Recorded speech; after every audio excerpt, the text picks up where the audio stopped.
Hello and welcome to episode 33 of the Cutie Art Crusaders for February 12th, 2013. I haven't checked if that date is correct, but I'm just going to assume that whoever wrote that in the Google Doc is correct. It is. Fantastic. It was me, so probably not. Well, I'm just going to assume it's correct. If it's not, then it'll be on the screen.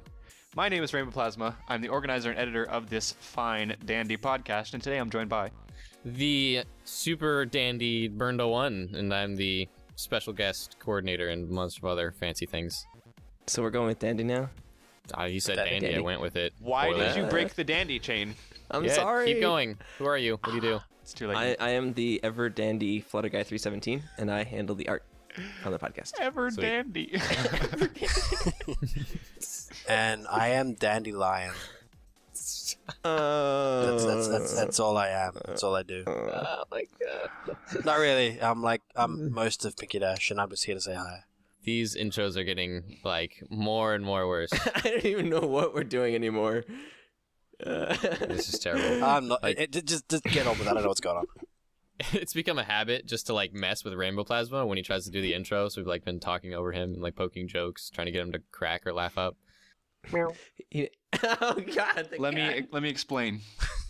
So, normally when we do the podcast, we all hop in a Skype call. We get buddy for about half an hour, maybe an hour if we're feeling a little bit delay that day. If we start delaying a lot, but we get things organized and we start up and then we do the podcast, and then we have about half an hour of sanity left, and then after that it's just absolute gibberish, and we just have the weirdest time. Today's Skype call has been 4 hours. No, it hasn't. It has not been Yes, 4 it hours. has. I jumped on at 7. It's now 11. Well, I don't think that's true, because our current Skype call is 2.5 hours. Yeah, but remember we hung up and stuff. Oh, did we? Okay. Yeah, we did. So I was trying to make the point that at 2.5 hours we go crazy, but apparently we've already passed that mark by an hour and a half. Been crazy for the past so 2 hours. enjoy this episode, guys. This will be fun. So, okay. If you want to hear sort of actual sense, just turn it away now. We had last week. Last week was pretty sensible. Go watch something else. I'm trying to segue. Last week. we got arts to do. Do No, it. shut up. Do it. Last week we had... I actually got something to do, alright. Last week we had a fantastic guest, Inohoshi. Amazing guest. If you want to see some serious stuff, because this is going to be nonsense. Seriously. Then head over to Great that artist, go episode. check her out. Yeah, She keeps getting featured on EQD. Just go to Draw Friend. Because she's awesome. Yeah. That vector that she hadn't submitted yet, and then oh my goodness, She was telling us after the show, it's not that good, whatever, I'll throw it up. I'll just throw it on DeviantArt, It's just amazing. Just show us all up. I haven't even used gradients in a vector before. I call myself a vector artist. That's because you haven't made a vector in 2 years. I'm ashamed of my family. What? Oh man. So anyways, there's one more thing that we wanted to talk about before we got into all of the art stuff, because that'll come eventually, I'm sure. But we wanted to talk about something which we've been waiting to do for about 2 months now, which is something super special. We have plushies! Yay! I'm sorry, could you say that again? Plushies! There you go, I said it again for you. But yeah, we all have, what ended up happening was, back in December or so, the end of December, we decided that as little Christmas gifts to each other, we would buy little plushies of each of our OCs, and then we'd all have our OC, I guess. And so we went to someone by the name of Beware of Kitty on DeviantArt, who I've personally have ordered 3 or 4 from before, and she said, "Yep, that's perfectly fine." And we have just been waiting in the mail because the mail takes a long time to get to us, and it's weird because I got it first and I was in Canada, and then PinkieDash, you got it and you were in Australia, and then the 2 guys in the United States were a week after us. Customs, the United States is hey, we're sketchy about things from other countries. We gotta look at this for 3 weeks. Especially stuffed animals, Perhaps customs pulled it out of the box and colored it. No, that's what I was about to say, They PinkieDash. pulled it out and colored it and just rubbed it all over themselves and then gave it to you. It was lethal levels of cuteness. They couldn't let it in. Yeah, I was gonna go there, but then PinkieDash did the whole. Okay, anyways. I meant yes, we all have face, dude. I don't know where your mind went, but I meant face and stuff. All right, so we have our little plushies. You can see. I'm gonna switch them over right now because. Well, quick disclaimer. We're going to show our faces when we show our plushies. So if you don't want to know the faces behind the guys who do this pony podcast, you're gonna want to like skip this part or turn away now. To be fair, don't scream too loud. Anyways, I thought that was very interesting because I thought that people would enjoy seeing little plushies, and I also wanted to just give a little shout out to the person who made them. It's also interesting because they get to see our face. No, I don't cares care. about our face? I don't care. I was trying to promote. You just interrupted me in the middle of a promotion. Go ahead. So if you would like a cheap, affordable, little tiny, adorable Beanie Baby plushie thing with like anything to do with your OC or like a character from the show, you know, you got little wings or just horn a lot or of whatever. Fallout Equestria stuff. Yeah, like go check out Beware of Kitty. We're not paid to say this. I just have had a tremendous experience. They're Yeah, snuggleable. they're 7 inches, I think. Beanie Babies. 6 or 7 inches. But yeah, there's like big versions and small versions. They're very affordable. So for anyone who's ever wanted like a little pony cuddly thing, but didn't want to spend $200, this person is great for that. So bewareofkitty.deviantart.com. Go check her out. Although to be fair, I think if a bunch of you go in, she might have to close down her commissions for a while because it's gonna be full. Yeah. But seriously, they're awesome and they're cuddly and adorable, and I just want to. Super cute. I make mine dance all the time. So yeah. What? Anyways. Do you like reenact like scenes from the show with them? Mine's my microphone buddy. I have him sitting on my microphone, so he just like chills next to me and lays there. Mine sits next to my bed. Because my mic stand is big enough. I have Caramel on my boom mic stand. Yeah. Yeah. Mine I is have a just headset, sitting in a giant pile with Hey, all hey, of my hey, other Bernd. plushies. Pony stuff. Can we be like boom mic plushie buddy things? I didn't even know where I'm I going knew with where this. you were going with that. No, totally. Yeah. We can do that. Why not? Cool.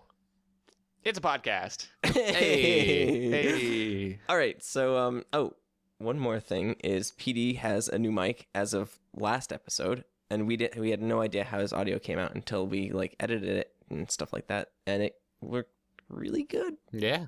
Can't really well. I still haven't heard it because I still haven't listened to last week's podcast. I also Yeah. have What listened to last week's Sorry episode. for the late upload on last week. We had some technical issues, but we got it up there, and it's sounded really good. It was a really fun interview. Yep.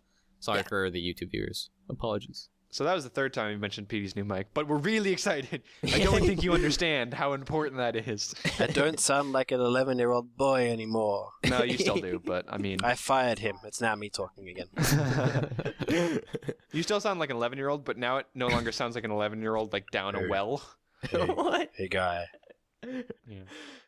So, I guess we're an art show? All right. Maybe. Yeah, this is getting way off topic. I mean, I'm not sure. Can somebody check the itinerary? Okay, so our theme for this week Theme. is realism. Wait. Alright. Wait. We're waiting. Bernd. Yes. What's realism? That's where That's where I was getting. I was about to get there. God. I know, So- but I wanted to say it. So. Go ahead. As Flutter Guy mentioned, this week our theme is realism. And I keep wanting What to is bring realism? back... What is realism? I keep trying to bring back educational thingies onto the podcast. And I had my way with the value episode. Hopefully, guys, you enjoyed that. And thank you so much for making the tons of memes of me talking about value. Anyway, so this week, how do I describe this? I'll just answer PinkieDash's question. All right. Anyway, so Please, what is realism? Bernd, what is realism? Realism is the mimicking of reality in your art, sort of.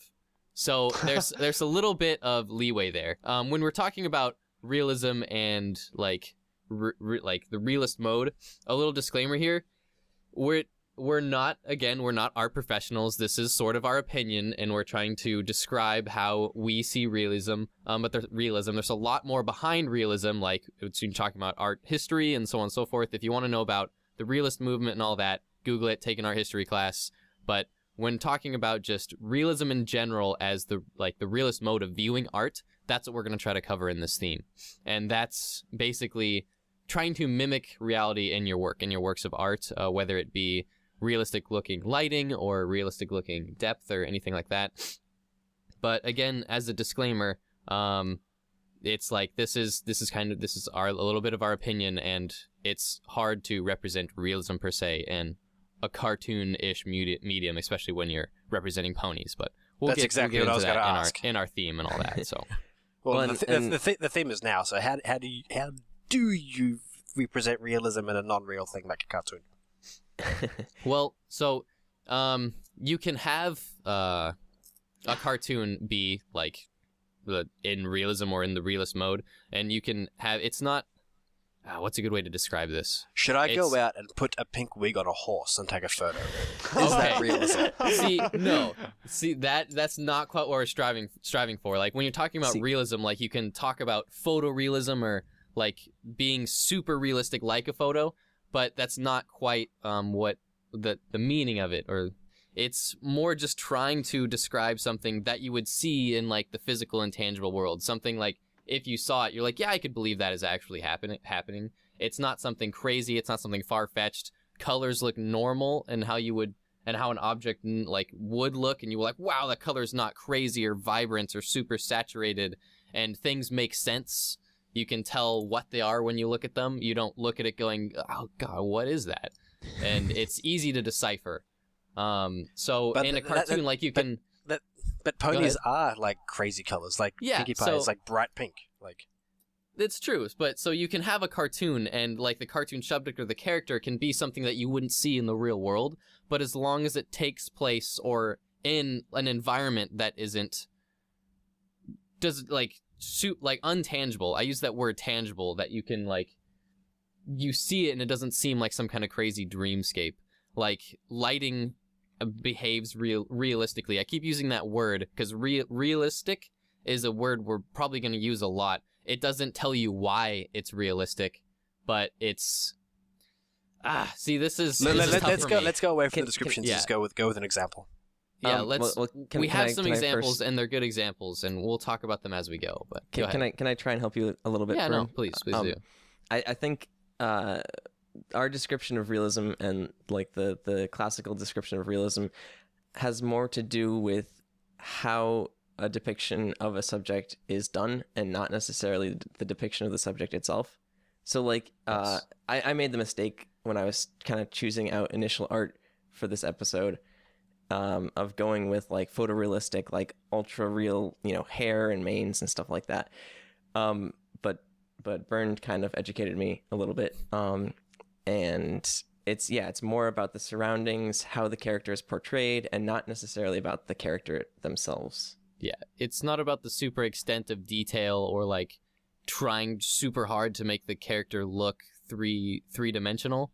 It's more about how the piece looks as a whole and if it looks believable. And there's not crazy things happening, because like you have these three modes in art. You have realist, you have expressionist, and you have abstract.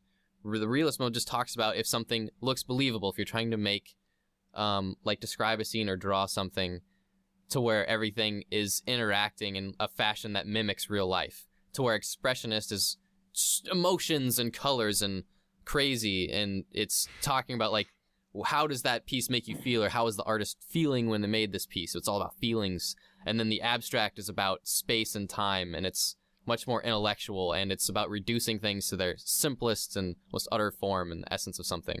So the realist mode is not that. It's not about space and time. It's about capturing a single moment. It's about a picture of something, but it doesn't have to be, a picture. But it's about a still moment in time, and it's not about the feelings of something. It's about how it's presented in a fashion that isn't super far-fetched. Maybe think of it. Let's have an example, because I need something to look at. Okay, so our first piece of art is called Tex Workshop by Stupjam. Stupjam, not sure. Stupjam, I think. Stupjam. So yeah, this depicts a pony who is a mechanically oriented pony who I think is fixing some sort of projector or some sort of machine or something. It's just, common everyday working pony. I believe it's TF2 based. Looks like blue team. Yeah, there's It's a bunch got of random TF2 things. Yeah, stuff, yeah. yeah, I can see that now. So, yeah, Bernd, would you like to explain how this is? Yeah. So I wanted to use this piece as a good example for looking at something in the realist mode, because you have a pony, you have a character, and it's placed in this setting that looks, I hesitate to use this term, but it looks realistic. But we want to get into why it looks realistic. Why it looks realistic is because you have a light source, which is the window, and it's casting a believable shadow onto the table, onto the objects, onto the characters. There's a highlight on the outside of the character that would be caused by a very bright light in a dark room. And then the perspective of the room, the walls, the angle of the table legs, it's all something that mimics reality in a believable fashion.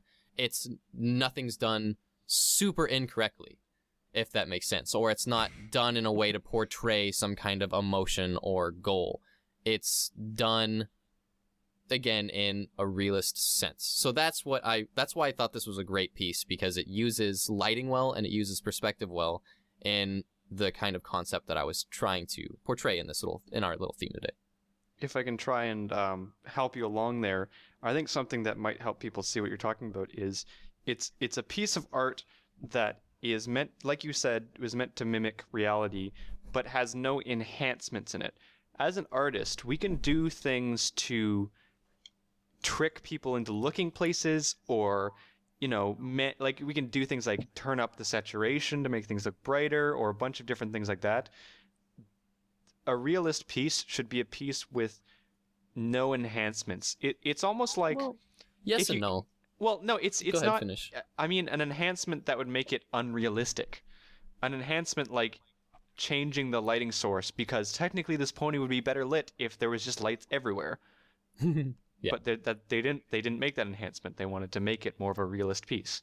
Mm-hmm. But you mentioned something like not changing the focus. Like, that's not quite true. It's still art. You can still have something that, causes the focus to go somewhere, and you can still change it in that sense. But I guess in a compositional sense, like if you work with compositional composition, but I mean manually changing some things to not match the environment in order to gain someone's attention. Yeah, exactly. Yeah. And you can, I don't really have a good example for doing that. But like crazy expressionist pony art, it would be very brightly lit, super saturated, and it wouldn't be about the setting the character is in, or it wouldn't be about the character in some kind of little believable setting like this. It would be all about the colors and the depiction and the lines and...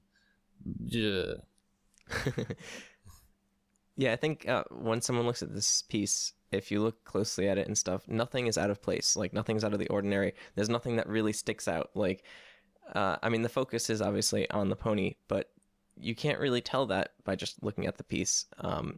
It's, everything is methodically placed somewhere, and it's believable. If we were actually living in a world where ponies were mechanically, able to do things, Yeah. it would totally fit. Yeah, that's more the point I was trying to make. It's almost like, you can make a comparison to photorealism, where photorealism is where it's meant to look like a photograph from our world. Mm-hmm. That's what Yeah. photorealism is. It's supposed to look like someone took a photograph of this thing that wouldn't normally be in our world, but it looks like it was in our world. Mm. And I think realism kind of works as if these things are photographs, but not from our world. So it still looks like a still piece that hasn't been altered. Yeah, but you just have to be careful with that definition, because people will start to think of photorealism, and it's not the same thing. Yeah. Yeah. Photorealism is all about the exact detail of something looking exactly like a photo, and realism as a sense or as a mode of looking at art isn't quite the point. Because like this, you can still see the brushstrokes, and you can tell that it's a digital painting, and obviously it's a cartoon character, but it has realistic qualities. I keep hesitating to use that word, but... Because, in art class, that was the one thing she said not to use, is don't say realistic, because it doesn't teach you anything. But yeah, so the key points to take away from this piece are, the lighting, and then the angles of the objects, and, the highlights on the character and all that. What were you saying? Oh, I just said, and you totally didn't follow her advice. Yeah. It's hard, man. I know. Anyway. So yeah, overall... I really like this piece. It's, it's well balanced. I'm an engineer, so I kind of like it. Yeah, because I talking can about relate cool to it. stuff, not just like arguing over realism. And I really like how there's kind of like a haze on the stuff in the background, on the walls in the background, because there's that really bright light source, so there's a lot more saturated on like the character and then like the object and like your little wrench and face. So whereas the stuff kind of on the side of the screen, it's dimly lit, it's more desaturated, it's not like the focus of the piece. So I really like how it makes you look at the character and like the highlight on her, and then everything else kind of just recedes into the background. I think I look at this one a little bit differently to you guys. I see that thing on the window as you guys see it as a window. I see it as a like it's not like it's the reflection of a window that we can't see behind the piece. Like it's off to the left-hand side of the screen is the window, and it's shining onto the wall behind the pony. Oh yeah, kind of like a sunbeam just like hitting the wall. Yeah. That's the way that that's the way that I'm Yeah. seeing it, because you got the crossbars in the middle of the window, which are the exact same color as the wall. If the light was coming from behind, that'd be really dark. You know, there is a really like lack of detail in that little window there, but it's like I want to call it a window because the curtain's next to it, and then it's the light sources coming from that. So like if it was a reflective light source, you think the artist would have put a lot more time and effort into like making a sunbeam like hitting that, or adding, because there's absolutely no light source coming from anywhere else besides from that point. No, which, no, again, is it's another way you made can as a tell window, that's but realism. I just think it's a bit strange. It's Yeah. obviously a window because the shadows are going away from that window. I definitely see what you mean though, and how the window is made, is how it kind of looks like a reflection like that. Mm-hmm. I thought that too, but like you can kind of see the. There's also the curtain. Who puts a curtain over a wall? Yeah, exactly. There's the curtain, and then on the left-hand side edge, there's like you can kind of see the little wall there. Very thin wall, but you can still see it a little bit. Yeah, we can totally see where you're coming from with that. All right, so hopefully we haven't totally lost anyone. Is there anything else anyone wanted to say on this one? No. Nope. All right, so we'll move on to our next piece, which is called MLP Sweet Apple Acres by Husi. And we've actually featured a lot by him on this show. I think it's a him. Have with this we? piece, Yeah. Since quite when? a few pieces. When we did our lighting episode, I believe. Yep. And the weather episode. I think the rain one. Most of the time, whenever we said like a messy medium, we've usually been talking about. Oh, Mrs. it Work. was the other another day of labor. I don't know. That was like 30 Yeah. weeks ago, dude. You'd think I'd remember a name like Husi. So this is a piece of Applejack, just kind of resting on a fence post, doing pony stuff. Yes. What? I don't know. So Oh my before we go goodness. into like why this is an example of realism, what do you guys like about this piece? Mountains. Yes. Back- The Mountains. background. Yeah, I really like the background. It's really well done. I think realism and very detailed works kind of can go hand in hand. Yeah, And it's impressive that the way this person well, actually, I was going to talk about the fact that this way this person didn't use value was actually really impressive, because a lot of times when you get super detailed things and you get huge value shifts, it becomes very cluttered. Like if you look at a super detailed sketch, it's very hard to focus on one thing because everything's super detailed. But this artist used a combination of like not a huge amount of value shift through the middle of the piece, and rather just change the colors, like going from blue in the sky to the white of the mountains to the green of the orchard down to the brown. It's not a huge amount of value shift, but it's that kind of softens the piece, and instead uses colors to differentiate it. Normally when I look at a piece that's like super detailed, sometimes it overwhelms me and I don't like it so much, but I think this artist has done a really good job of making it detailed but not overwhelming. Mm-hmm. Applejack kind of blends into it. Yeah. It's definitely like a very low saturation piece. Like there's not any brightness or anything like that. And I think that also goes into the theme for this week, because it looks like a scene that could be taken from a photo. It's not like super bright or super dark. Yeah. But I want to say, if we grayscale this piece, I'm going to make you grayscale on the screen. I was just I kind of hate you. arguing a little value point. And no, if you do grayscale it, you can tell that there actually is a real awesome use of value in the piece, because in black and white, it still looks really amazing. And the shadows on the character are done very well. The shadow on the fence, and then like things like the trees are a bit darker, and then how the mountains recede. The mountains get lighter in the background, so there is that little bit of atmospheric perspective. So like it's hard to tell when it's so brightly colored, but there's still a good use of value in it. No, I just mean that there's not a lot of jagged shifts in value. Oh it's no, definitely not abrupt. Okay, yeah. I thought you were saying that it like was real light on the value, but like it still kind of used it really well, especially like in the angle or the little triangle where the fence kind of falls off, like right under the fence right there, how it kind of creates like a dark point, and anywhere behind the fence or on the fence. Yeah, I just mean like a lot of the times when you see those super detailed pieces, they have a lot of abrupt shifts in value, and those abrupt shifts in value are what draws your eyes. And so when you have everything drawing your eyes gets confused, and it's like my brain just goes like, oh, I hate it, but it does not happen. Well, anyway, so talking about this piece and why it's a good example of realism. Again, like it's an accurate depiction of like a scenery piece. Everything looks like you could see in the real world. It looks nice. The shadows, it has like realistic lighting, like it's coming from a sun. The characters lit well, and like all the clouds, the mountains, there's atmospheric perspective, the proportion, like perspective on the barn, and everything like that. However, a note I wanted to make is a lot of times in Hussy's work, his strokes, or not strokes, his brushes, his like brush strokes, and how he makes his piece is very transparent. You can tell like what brushes he used, and you can see the brushes.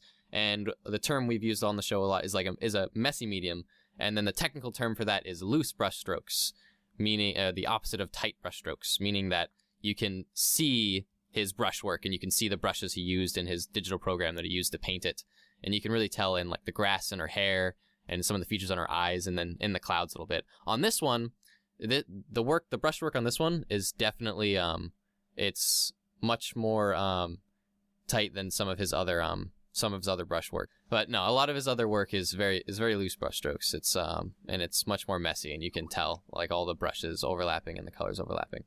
Yeah. But this one's kind of the opposite. It's really nice to see in his work too. I really like this piece. Mm-hmm.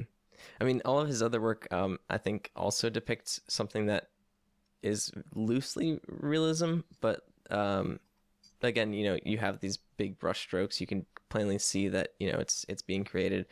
I guess it doesn't really fit into the definition as strictly as like this piece per se. Yeah. The point I was trying to get to is normally in realism or in the realist mode, the artists try to hide their brush strokes. They try to hide that in their medium. Yeah. Like you don't always have to, as you can see in this one. But that's a normal quality of a lot of realist art. And I mean, a lot of that has to do with the fact that the most visible brush strokes, I would say, are in the background. And we've always talked about the fact that once your eye focuses on something, the background kind of completes itself. And while you look at the background and it's very complete, you would never notice that the background has brush strokes if you just focused on the center of the piece, which is Applejack. So it's kind of like half using that technique, It's not quite like Discommunicator, where it didn't even make the background and suddenly it appears because it's like a couple of strokes, but it's somewhere in the middle. Like polar example, or like an opposite example for brushwork is if you look at or not brushwork, but what was I thinking of? Not brushwork. No, an opposite example is a Mewballs piece that we did, with Colgate. Mm-hmm. Remember how like she was like, oh, that was the term. I totally lost what the point of that was. Brushwork, how there's like visible brushwork or tight brushwork or loose brushwork.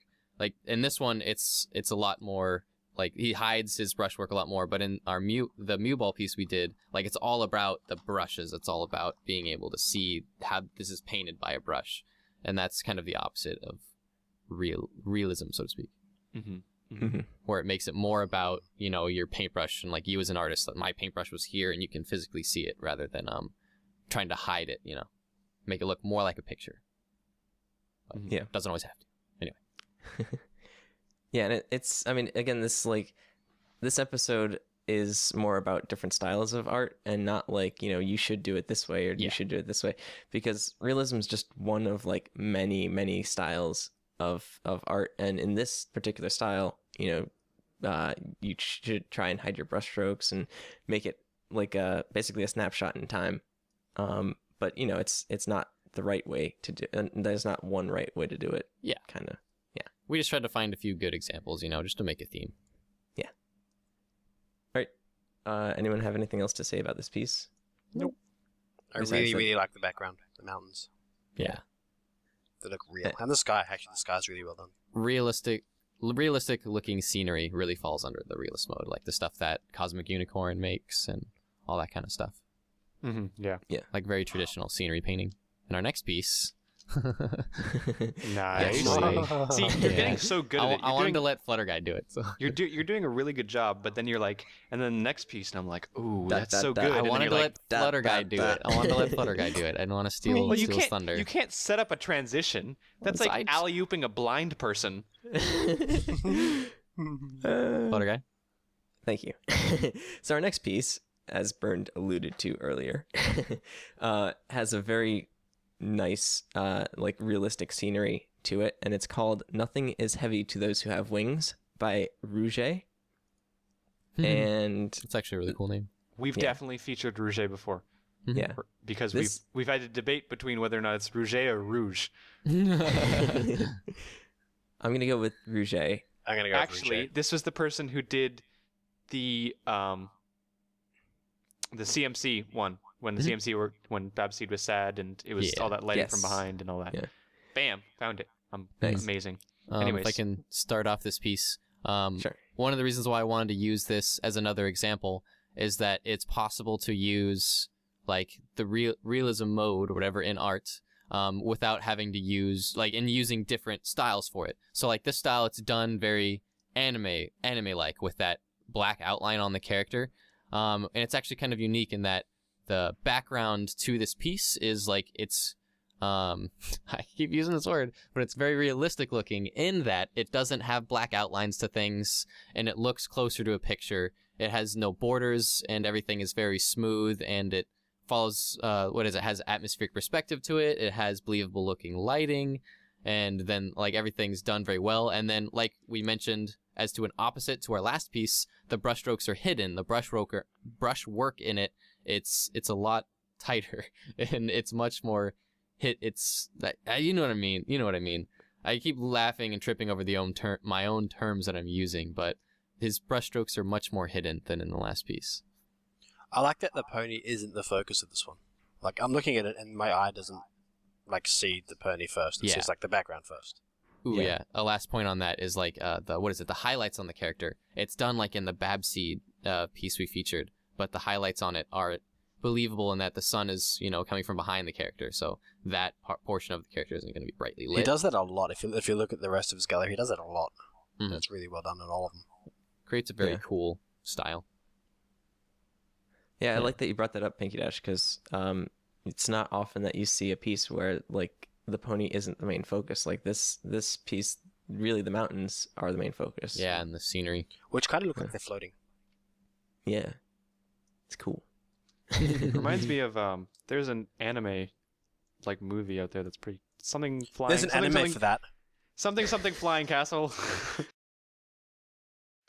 I'm gonna get killed for not knowing it's that. okay. I haven't watched that whole movie all the way through, so.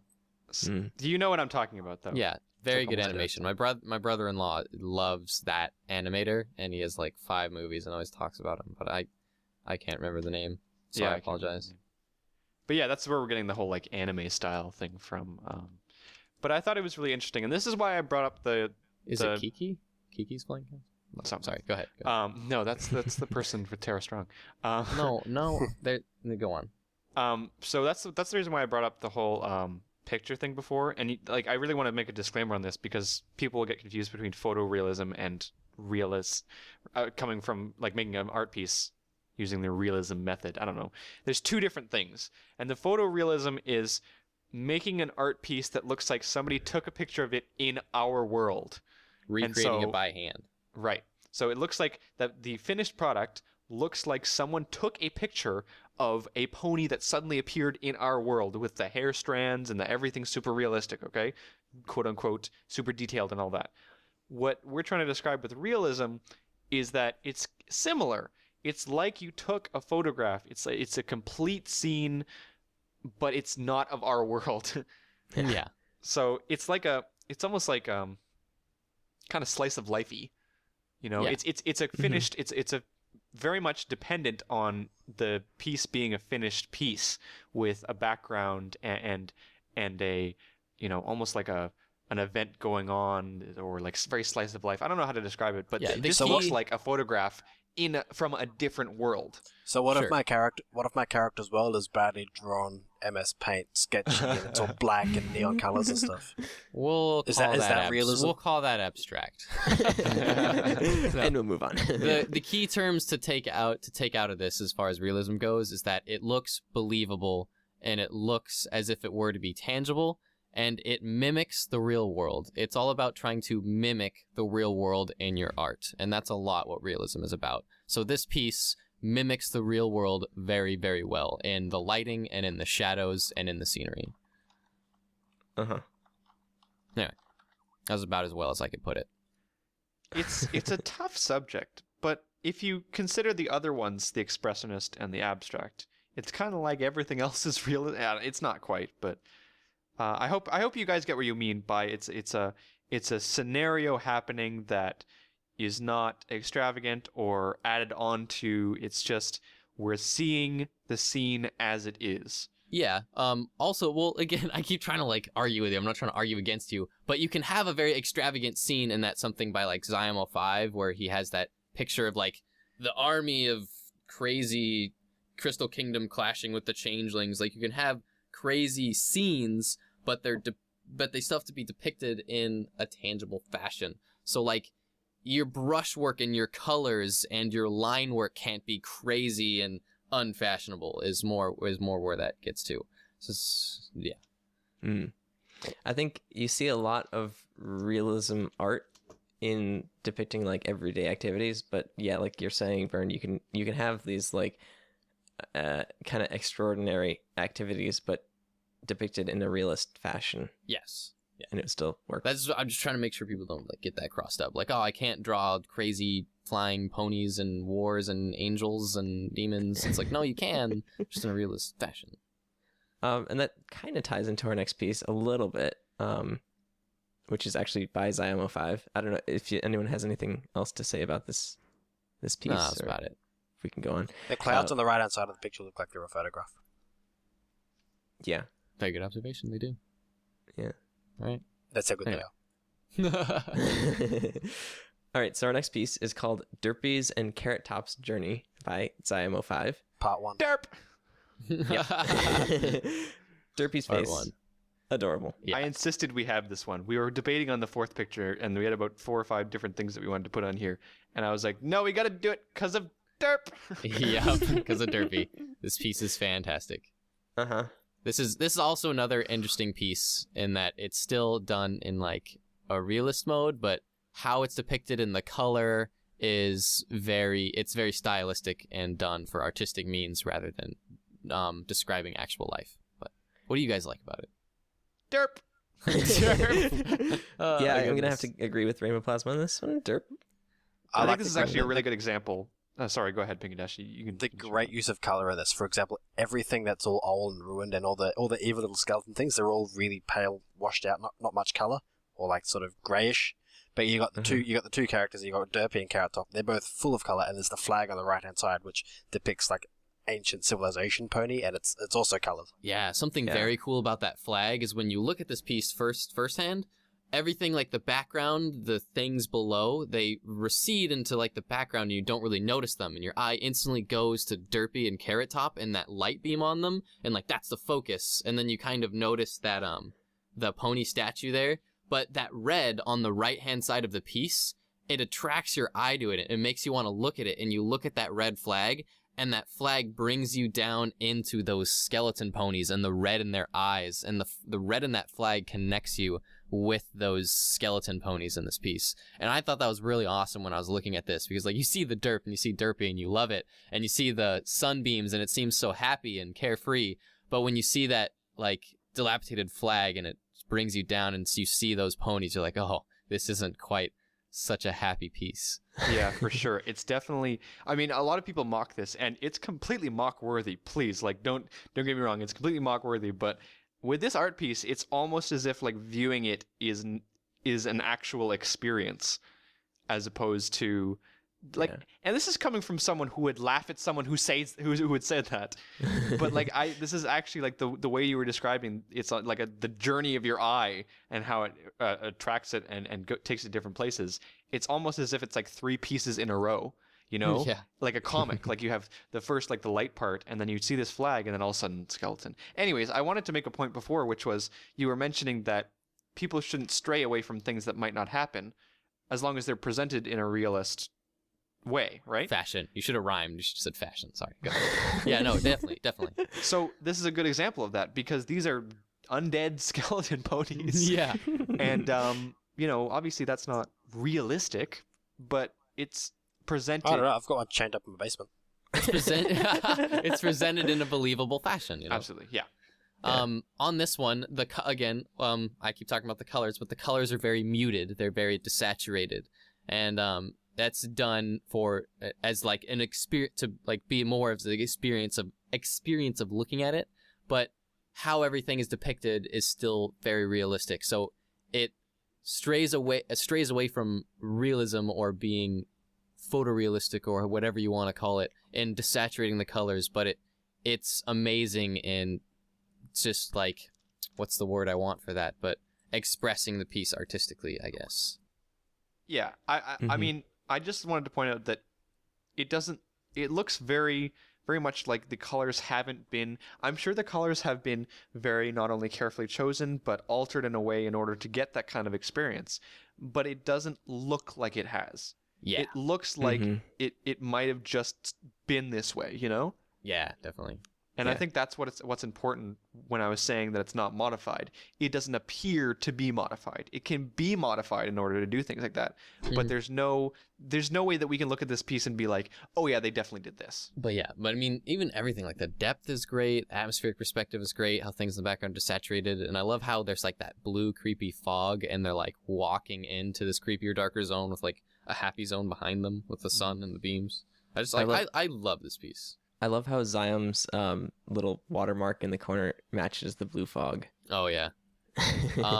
By the way, this piece, this Derpy and Carrot Top's Journey, this is the beginning piece of a 7-part comic that is based off of a fan fiction, I believe, and actually had music composed for it by an awesome musician. So this is definitely a really awesome piece. Check out Zyum05. He's an amazing artist. We've featured him once before. All 7 parts was commissioned, so he must have got a lot for that. Wow. But yeah, I kind of want to just bring up quickly something that Rainbow Plasma had said in the previous piece is like if you look at this piece, there's not too many abrupt changes in value, I feel. I'd have to disagree, but go on. Okay, well... No, well, say your point. I'm not going to interrupt you. Okay. Well, I mean... Sorry, just talk. I'm gonna go into my corner now. Well, no, I mean, maybe it's something else that I'm thinking of, but it just like everything kind of fits together, and it blends smoothly, I guess. Like nothing is very jarring, and I don't know if that's like value changes or value shifts, or if it's just like the colors are all blended together correctly, or I don't really know what it is, but maybe it's the composition. I don't know. Well, it's like, if I may be the smart person for once, I'd like to provide my opinion on why I think it appears smoother, and that is not because of value, because I think I agree with Bernd that value, there's a lot of different value and it shifts very quickly, but I think the difference here is that before it only used color to shift quickly, and that's why it was very smooth. But in here, the color is very similar, and the differences are completely within the value. Yes. But when you have a shift of color and value and it clashes, but there's no real clashing here. There's a variety of value and there's those little shifts, those little quick shifts, but there's no like big clashing. Yeah. Yeah, that's what that yeah. So, yeah. Thank you for saving me. You know, in my opinion, this is my opinion. I think this has awesome use of value, and it does have those really intense value shifts, especially with like underneath the flag and those black creates voids in art. And it creates dark depths of blackness, and especially in a digital medium because there's no light. That's how RGB works, so it creates a depth in your piece. So it looks like a hole underneath that flag or underneath the log with the pony in the bottom left, skeleton pony. So like black will do that in your art, and there's a lot of value shifts in this, and like there wouldn't be any detail to the scenery or the old broken down crumbling castle and things around them, where like in the cracks and in the lines and the outlines to it, and then the thing in the background that's all like value in black lines and then shading on the character, and then the center of this piece is much more brightly lit, and I'm sure if we were to grayscale it, if you would for me, Plasma. I hate you so much. The center of the piece, it's much more lighter than the area around it, but it seems much more smoother because it has those muted colors, and like that's a good term to use, as muted colors. I was talking about earlier, where it's like the most color is in Derpy and Carrot Top in that sunbeam, and then it's much more muted around the whole of the piece, with the exception of that flag, which I was getting at earlier. By the way, until you mentioned that skeleton pony underneath the log, I had no idea that. Yeah, isn't that awesome? Yeah. It's a great piece. You guys should go check out Zymo5. Yeah, he's an amazing artist, and like Where did Derpy get the does all helmet? this intentionally. Did she just like pick it off a like skeleton pony? Yeah, or she what? just found it. Yeah. Because like Put the it skeleton ponies are wearing the same like helmet, so I'm sure they're just like, look at this awesome helmet I found. Skeleton ponies are I like, could see give her me doing back my helmet. Derp. Yeah. All right. So half pony. half a pony though. Oh yeah, the broken statue, that is really cool. Yeah. Unfortunately, we're running a little short on time. So I'm gonna go ahead and move us to the questions. I know Rainbow Plasma usually does that, but Whenever it's my turn, help out. Just noticed the tail. The tail's half broken too. I was looking at the tail. I was like, "What?" I thought the tail was coming out of the back leg. The tail was broken in half, and I was like, "Oh, I didn't notice that." Looks like half. that was It cool. kind of looks like the Anyway. back half of Sweetie Belle. Sorry. Kinda. so questions. Questions? Okay, I have a couple this week. How much time do we got? We got plenty of time? Yeah, sweet. Okay. Sweet. Okay. So, Go. I've got some questions. Okay, question number 1. What kind of material, surface, substance, or other do you like to see drawn in art or make yourself? For example, drawing wood, metal smoke, because of the flow of lines, stuff like that. Sent in by Assassin Monkey. So, which do you prefer or like? Ooh. Assassin Monkey, by the way, is a fan of our show and Great is in the fan of that chat show. Can you all the time. Paste that text into like Skype or something so I can read it too. Go to the Google document. Okay. Yeah, we should have the good one. Yeah. Okay, yeah. Okay, well, I guess Thank you. I'll tackle that one first. It depends on, like, how well it's done. But I suppose, if the person is saying, what kind of ones do you like to see in art? I'm assuming they're saying, what kind of ones do you like to see well done? So, like, in best case scenario, which ones would you like to see? And I have to say that stone is probably my favorite, just because stone is so complex and like it's so different from everything. Seeing realistic rocks, like not only in the one that we just showed with Zymo 5, but even things like the mountains that we saw in Sweet Apple Acres by Husi. Those kind of, I don't know, there's something about rocks, and then we even have mountains in the Rouge one, like they're everywhere. Maybe mountains, because when mountains are done right, it's like, whoa, how'd you do that? That's crazy. And they're always in the background. And yet they're always in the background, and yet they always look so realistic to me. And I mean, that's not even talking from a realist sense. I just mean literally like detail. The detail that if people do mountains right, to me, that looks just amazing. Yeah. Next. I'll go next. I really like wood, like really well done wood. I guess, well, I like warm colors and like kind of autumny feel, and obviously, well, my favorite pony is Applejack, so anything that's like earthy, I think, and I kind of feel like wood is probably the most earthy well, besides dirt, I guess. Yeah. But I don't know. I think because there's like veins in wood and stuff like that, and if people do it really well, like right, then it comes out fantastic. PinkieDash, did you want to say something? Or Yeah, you can go first if you want. all right. I have to agree with Rainbow Plasma, and I really like dilapidated or broken rock, like in Zymo 05's piece. But I'm probably just saying that because I just looked at his piece. But yeah. one of the examples in the question was like something like smoke. I really like smoke or fog or steam or something like that, or like how it uses atmospheric perspective. Like in our first example, how things were kind of muted because, I mean, it could almost look dusty because like there's kind of that air physically in the way. But any kind of like fog or something in a piece, I think is really cool. Zymo 5 likes to use it a lot. I think that's definitely really cool. And then I guess I could say water. Some of the water pieces we featured using really cool things of water is kind of interesting, but I don't know. It's a tough question. Cheater, you used 2 answers. PinkieDash, your turn. Well, I'm happy nobody's taken mine. So, fire. I love fire. The way if it's done properly, it's amazing. Also, I'm gonna cheat and say water. Fire and water, 2 elements. Love them because water is really, really, really hard to do, and so is fire. But water's hard. Fire's a good one. Yeah. So if water's done really well, it looks really good. Same with fire, but fire's a little bit easy to do. Was that one by Harwick with Fluttershy and the Ducks? Yep. Yes. Harwick's art That was Harwick arts. Fluttershy in the water. that was great. That was great. Swimming lessons. Yes, that one. Because what the piece was called. Uh-huh. Water episode. You should go check it out. It's really good. I ain't putting that on the screen. You're gonna have to go check that out for yourself. Okay, so Alright. another question. Yep, sounds good. Still a wait. few minutes. Okay. Well, Yeah, we Hold on. got this. No. Hold on. On his example 2, he also mentions because flow of lines, contour, and strength. I just wanted to add on, I really like something that's very unique in flow of lines or color.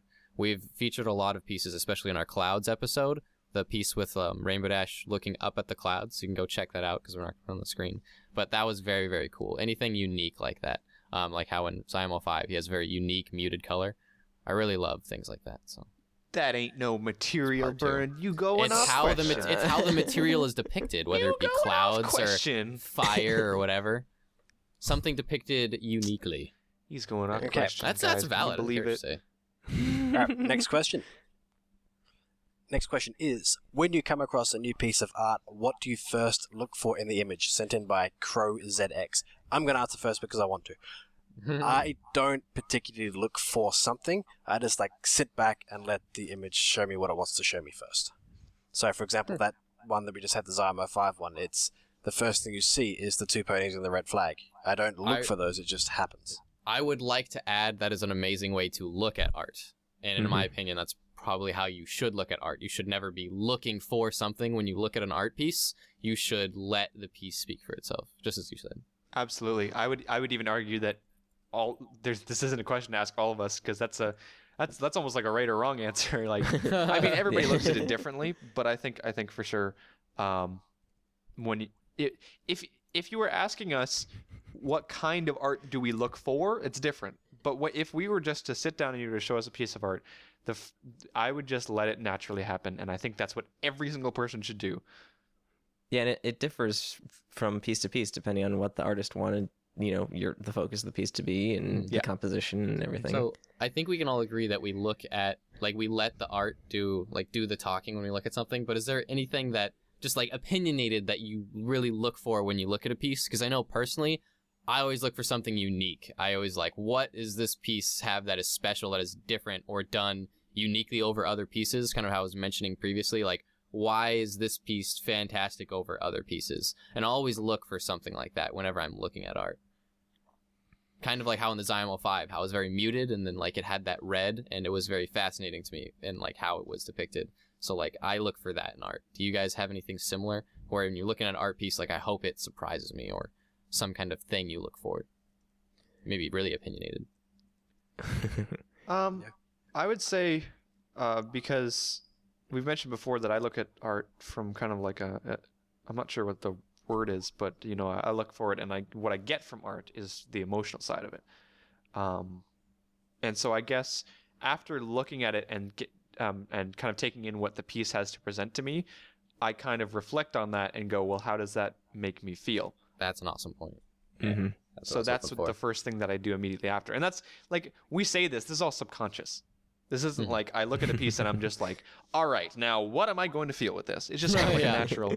Yeah, it's kind of like, I think that's what I naturally do immediately after taking like a in. subconscious bias. Yeah, like after taking in what the art has to give me, I kind of turn that into my own experience. Yeah, definitely. Yeah. I sound Butter guy? so like snobby with that. Well, No, that was a great point. And I think sometimes like the two of those steps are intertwined, because like if you're looking at a piece of art like this piece by Zion05, you're looking at different pieces of the art at, you know, from step to step, and it like brings you along a journey, and at the same time you're also experiencing the art, you know, emotionally and physically.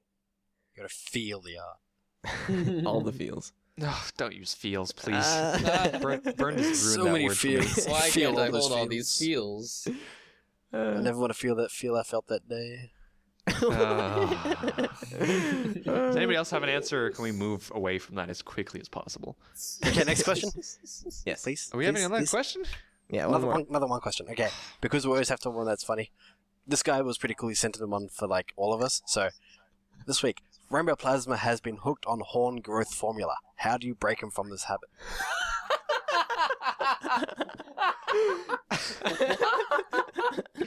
Sorry, what? I'm gonna go ahead and say I don't break him from this habit because it's hilarious. Wait a second. Is this a PG question? Yes. Yeah. I'm not asking you. I'm gonna ask the soul of whoever sent that in. Oh, that was Met Bobobo. I think. Met Bobobo. Is that a PG question? Fantastic. I'm gonna treat it like a PG It's a question. PG question. It's like you're trying to grow up and You be always like a complain, princess like, with a oh, giant my horn horn. is so small. Yeah. Look, I can stop whenever I want. I just do it to make myself feel better. We've been considering an intervention, but I think he's doing better in his self-confidence about his horn size, so maybe we may not have to. You know, cages have always worked well on this show. We could try a cage.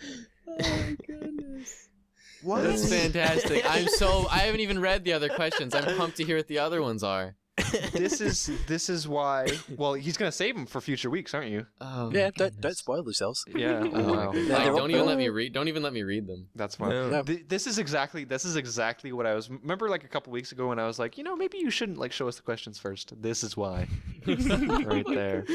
That's fantastic. That was a fantastic question. Well, on that note, Well, no, You like didn't how answer. yeah, what's our like? I don't want to answer that. Well, it's about us helping you. So Yeah, But what I'm would here you for like? help? for I you. can stop What would you whenever like I Us want help to, you, Bernd. Rainbow Plasma. You can't tell me what Us to do help with my you. life. I'm a pretty little princess. You don't ruin my life. Oh god. Someone just made an So- awesome piece of fan art where like you had a unicorn horn that was like 3 feet long. It was like sticking out of the picture. You look like a narwhal. It was fantastic. Go check out our fan art folder if you haven't. There's some awesome pieces in I'm there. gonna go check it out right now Yeah, because you would I like haven't it seen because you're this. slamming a bird cage on my head. It was like, this is your size. Yeah, like the Fluttershy bucket thing, like your face and like slams the bucket. It's like Yeah, that, people but you're keep slamming sending us stuff that comes from the show. It's you're great. slamming a bird cage on my head, like there, like this is your cage, and your horn is All right, well, you've been way on that the horn growth formula for too long, man. did you It's put it not in a the problem. favorites? People are looking Did at you you put it in the weird. favorites folder? It's not in Oh, the favorites yeah. folder. Oh, it's it not must in have the been on the email. I'm sorry. Well, while Bernd puts that in the favorites folder, why don't I pass it off to PinkieDash, and PinkieDash, you can start the plugs. Oh, crap. Okay. On that note, so we have a few ways to contact us, just like every week. DeviantArt, which is cutieartcrusaders.deviantart.com. Stuff from previous episodes, stuff from fan art that we just haven't been able to show from the last episode, and from stuff that people make us from each episode. Like there's all sorts of stuff in there. There's Derpy Fan art riding a folder. kangaroo.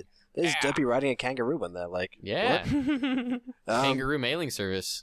Oh yeah. Flying kangaroo. Yeah, flying kangaroo. There's actually a national aircraft is the flying kangaroo. It's Qantas with a flying kangaroo in it. Anyway, that's DeviantArt. There's also links to our personal pages in there, so you can contact us individually or not, whatever. There's also email, which is cutieartcrusaders@gmail.com for questions to send in. Please do. Even though we've got heaps, we still want more. There's also a folder there for if you want to send fan art or anything into us anyway through the email account. You can questions, art recommendations that you want us to look at either by yourself or by somebody else for future episodes, and OCs, which someone will talk about soon. I will. But please, whatever you send in, please put the subject in the subject line. So if it's OCs, put OCs. If it's fan art, put fan art. If it's questions, put questions. So don't say, "Hey guys, I love your art. in the subject and then just put in questions because it messes up the filters and stuff. And We things go appreciate weird. the compliments, though. We love you too. We do. Yes. But we miss things because they get sent to the wrong folders and that sort of Yeah. stuff. So Mm-hmm. moving on to the social media. Want me to do it? Yeah, go. Okay. Yes. All right. We have a Facebook page, which is facebook.com/Cutie Art Crusaders. There you can go and give us a like, and we will provide some information like the day of, like when we're airing and stuff like that. And we also have a Twitter account, which is @CutieArtCrusade, and there you can find up to the minute information on our episodes. So if we have technical issues or if we just want to say hi to you guys, that's where you can find it. Hey guys. Hey. I don't know what that was. And finally, the very last thing is we have an OC episode coming up. That's where you guys can submit in cool pieces of art featuring OCs, whether or not it's yours or a friend that you guys make. Just wanted to point that out. You guys have to make this art because we want to feature your art on the show. So we got a journal up on our DeviantArt. You can head over to our DeviantArt and click on the Journals tab, and you're going to see one along the lines of OC submissions, guidelines. We have extended the deadline. That is right, folks. We have extended the deadline due to something very special, which we will get to in a couple of weeks. But basically, what that means is that both of the episodes are going to be pushed back by a week, which means that you guys have up until March 1st, 2013 to send in your OC art. So that gives you guys an extra week to do that. So hopefully you guys can make some super special stuff. We haven't actually been getting a lot in, so, you know, Yeah. get on that, There's folks. a lot of OCs we want to see on the episode. And Hoshi, looking at you. So, I love her OC. I'm hopefully sorry. we'll see. Her essay's Maybe, pretty cute. you know what? Yeah. I'm thinking that this is an opportunity. People are really taking the time and making some amazing things for us. And so, you know, Hopefully. if you want to, you know, that's absolutely fine. Just do whatever you need to make it cool, and we'd love to feature it. But yeah, March 1st, check out that. If you're watching this on YouTube, actually, the first link in the description will actually take you to that OC journal where you can get all the guidelines and stuff like that. Will it So- now? Yeah, it will. I guarantee you. Not if I write it. That's an RP guarantee. Whoa, you rhymed. So it's an R promise. Ooh. RP promise. Yeah. And And on that note, thank you guys for listening to the Cutie Art Crusaders episode 33. I think, personally, it could have gone a lot worse, considering we're 5.5 hours into the call. Yes. No, That's ended. wait. 5 We hours. didn't into the sign call. out. we have a spoiler cast to do after this, by the way. We didn't sign out. We Yeah. need to sign out. But Yeah. I'm still doing the podcast, Bernd. We're What? still Oh, talking I about thought you were the just like, oh, podcast. we're done. I was like, what? No, I said I think it went very well. I was talking to the audience. Sorry. And I think we're doing very Totally well considering caught we're me off guard. 5 hours into this call. Hi, guys. So thank you guys for watching. Even though Bernd thinks you've already left. I mean, look at the faith. There's no faith. Sorry, I there. was My spacing or something. I don't This is know. Bernd 01 signing out. No. Stop this nonsense. We're going to have a proper outro Let's do it. because that's what we do. So, thank you guys for watching. Whether or not you're on YouTube or on the live stream, we love you as much as we possibly can at this moment in time. My name is Rainbow Plasma. Yeah, it is. I'm Bernd 01. I'm Flutterguy317. And I'm PinkieDash. I forgot the name I used at the start, but it's me. And we'll see you guys next week. Oh, Dandelion. And That's right, Dandelion. And we're Dandy. Bye. We're oh so Stay dandy. classy, San Diego. Dandy podcast.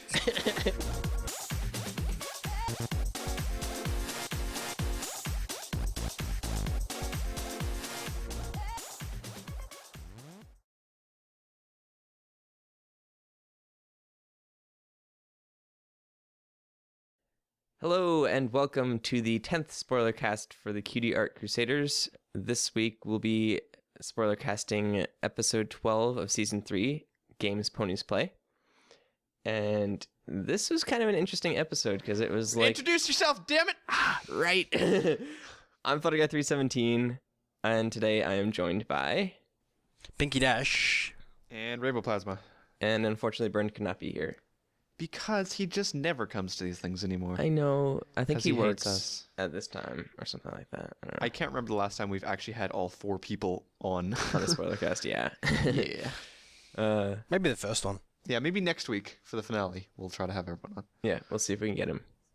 So, yeah, like I started to say, this is an interesting episode because it kind of ties into the episode that was played 2 weeks ago, where Spike was taking care of all the animals and pets and stuff like that. And this is kind of, what happens to the main six during that whole thing. I love how they did that. Yeah. Yeah, it was really well done for sure. I was not expecting that. So the episode started, I was like, hey, wait, what? I think we were. Yeah, I think it's got to be like every single person who turned on that episode was like, "Oh, did I click the wrong link?" what? Or, yeah. Hey, Hub, you're playing the wrong episode. Yeah. That Yeah. was really cool for sure. Yeah, it was kind of neat because, like, at the very beginning they tied into it, and at the very end they tied into it, and it, like, they kept telltale signs, like the stomach growl at the end. Well, I think it's easy to do that wrong.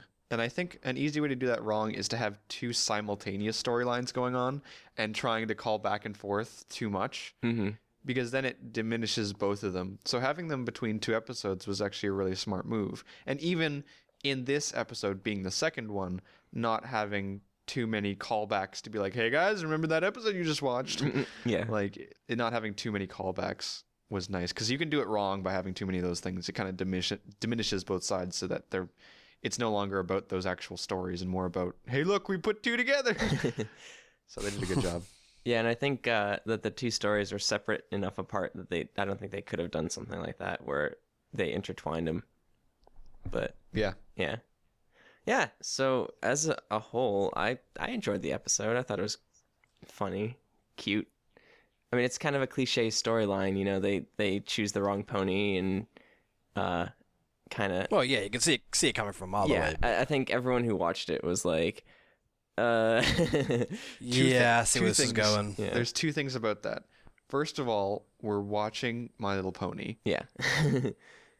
Second of all, the thing is that in this episode, people are like, yeah, well, I could see that it was the wrong person. It was like, yeah, but so did the show. Yeah. The show told you that. Yeah. The show showed you the actual person multiple times saying this is the actual person. So it wasn't like a reveal when suddenly it was like, oh, she's not the right person. It's like, yeah, we all knew that. So I think the show kind of looked at it and went, yeah, we know this is a little bit cliched, so we're not going to pretend like this is something original or something mysterious. Mm-hmm. It was made pretty obvious, so. Yeah. I don't know, we're watching My Little Pony. I mean, it's nice to see kind of new storylines, but, how many years are we into the film industry? Like, how many years are we into animation? Yeah. There's a lot of stuff that's been taken already. It's hard to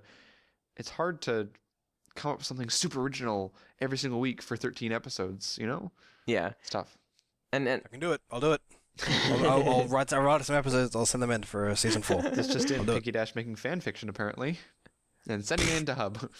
Only just making it? What? what? It may or may not be appropriate for the target audience, but Oh God. Massive war fight we could make scenes. some. Yeah. No, we could make some My Little Pony rom-coms. Rom-coms. Okay. Oh God. Romantic comedies for anybody not in the know. Love me a good chick flick. So do I. So I think, the episode was great, and there's a bunch of funny things in it, but there was one point that just completely made Can I just say that wouldn't surprise anyone with the whole cookie dough thing? Okay, based on what you were saying. I'm comfortable with myself, and if you're not comfortable with yourself, then you can get out. What? I'm gonna hold on. I'm gonna cut that out. We I'm just gonna cut that out. No. We just totally went to like a Mean Girls kind of. No, thing. I'm gonna cut that out. That is cut out. Oh my God. Anyways, I can say whatever I'd like. I like romantic comedies. I like cookie dough, and that's perfectly fine. So, anyways, as I was going to say, this episode was invalidated in one single point, and that point was adorable Philly Rainbow Dash. Yep. Everything else irrelevant. And a rainbow-haired stallion who could be a brother, Rainbow or dad, a father, or yeah. Dun dun dun. Remember Dad. But he kind of like when she's going nuts and like falls to the ground, he kind of like just disowns her. He looks down and he goes, I don't know her. Or at least see he's that? like, He's like, wow, she's yeah, no, I she's don't- really overactive, just like her mother. I don't know this filly. Who's this? Somebody claim your child, please. Aw. Someone, please, got a muzzle? Anyone? Dude, you got rainbow hair. Damn it, I knew it. Stupid jeans.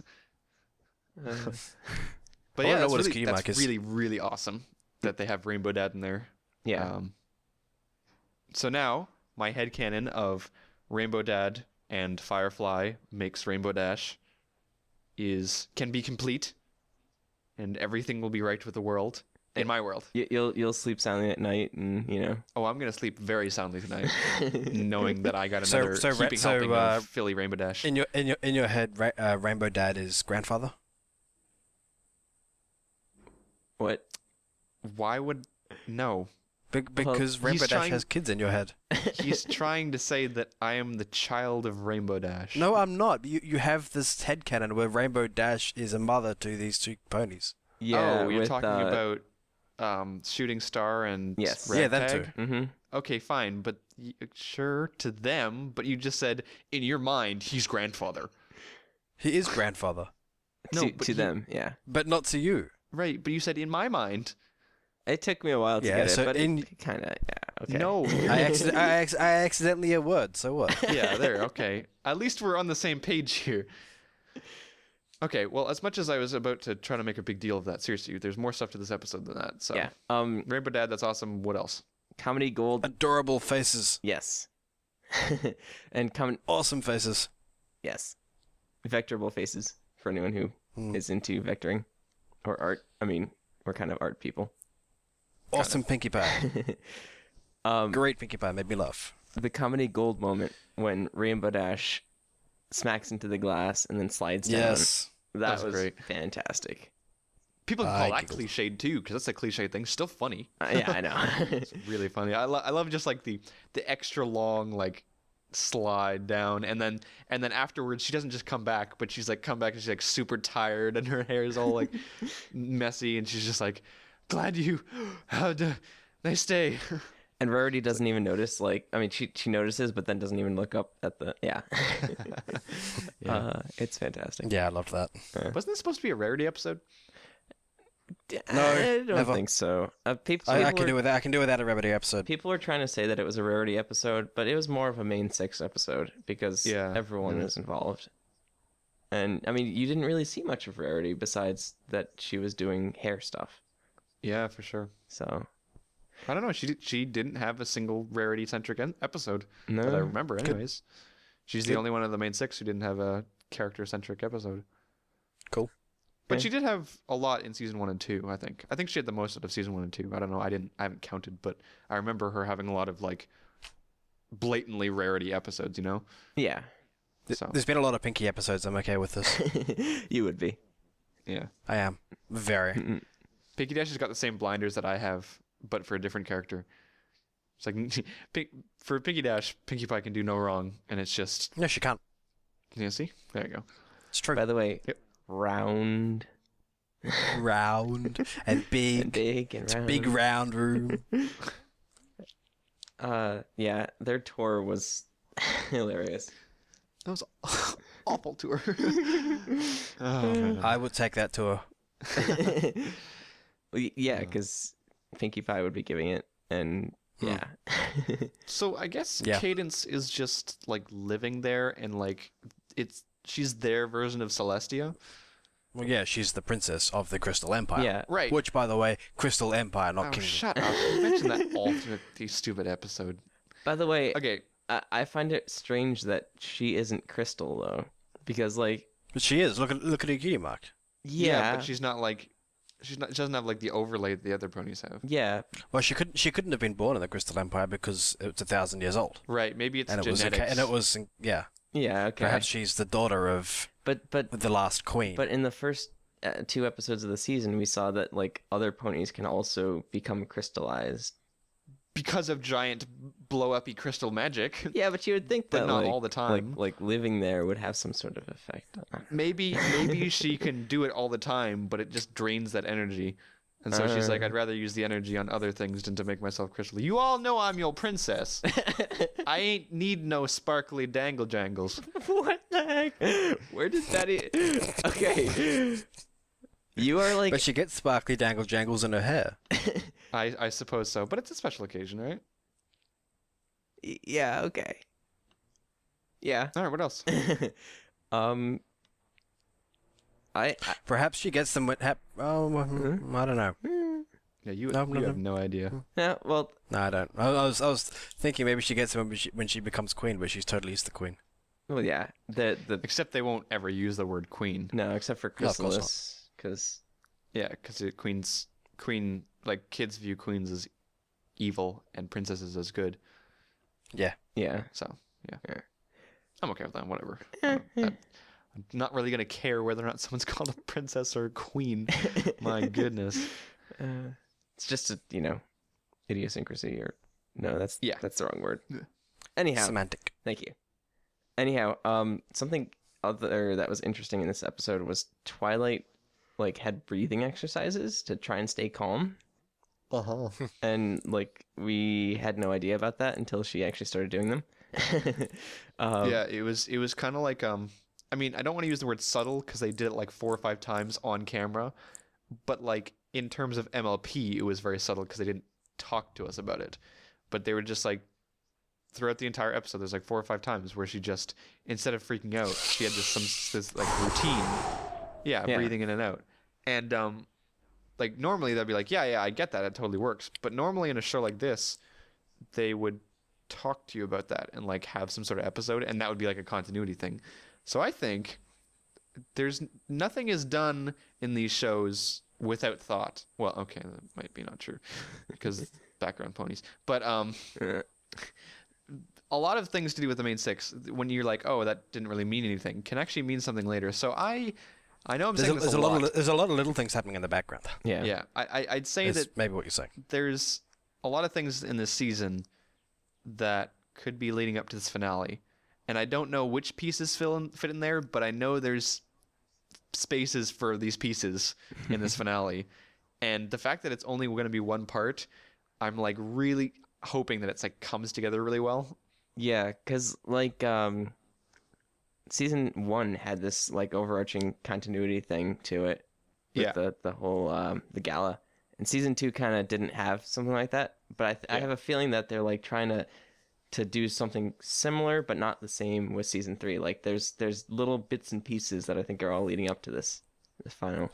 The Equestria Games, Discord ruins it, becomes deharmonized. That's it. The end. Bye. Everyone can go home. Call it a night. Horrible, gory death scene. We're shutting the sewage down. Bye. Microphone drop. Y'all suck.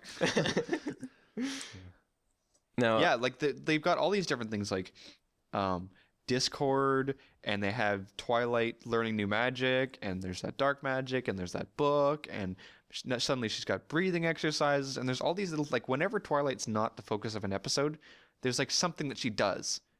And it's every single time I'm always thinking well, what does that mean? Because it was put in there for a reason. There's no way they're just yeah, Applejack was just doing something. When it has to do with the main 6, it's thought out. Yeah. So I don't know how all these pieces are going to come together, but I'm kind of excited because they just keep making these little references. I think the word you're looking for is foreshadowing. Kind of. Yeah. No, that would work, yeah. Yeah. Totally. Yeah. Yeah, actually, I don't want to spoiler the next week's the finale or whatever, but Please don't. I won't. I just want to say there's some hints in this episode about the next episode, and that's all I'm going to say. Right. Next episode from the preview, which I won't talk about. Yeah. Because thanks, Hub, for showing a preview. Yeah, way of the to next spoiler, episode. Hub. Great. But the next episode actually looks like a cool concept. I have no idea how they're going to work that concept that they're talking about with the already other concept and also all these little concepts. And keep trying it to be as vague as possible. Keep it to 22 minutes. It's Yeah. Is it a 22-minute episode?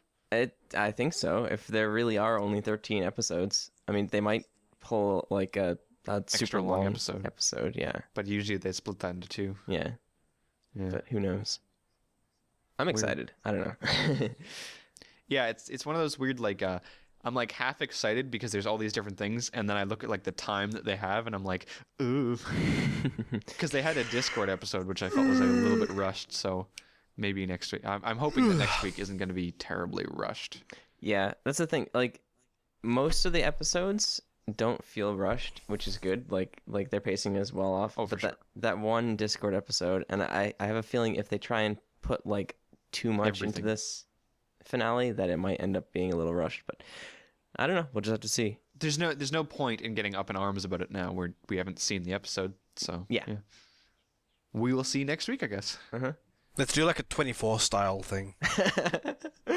I've never watched Like 24. having 24 ponies. Like having all these like have like 4 different stories going on at once, and then like have the dit, and then like the person's scream comes up, and like let's do that. An entire season just portraying one day in Equestria. Yeah. Well, season 4 has been confirmed Spoiler with alert. 26 yeah. episodes. That's not okay. That's not a spoiler alert. I know. Okay, you can't hide yourself from media being released. You can hide yourself the content of media being released, but you can't hide yourself the media actually being released.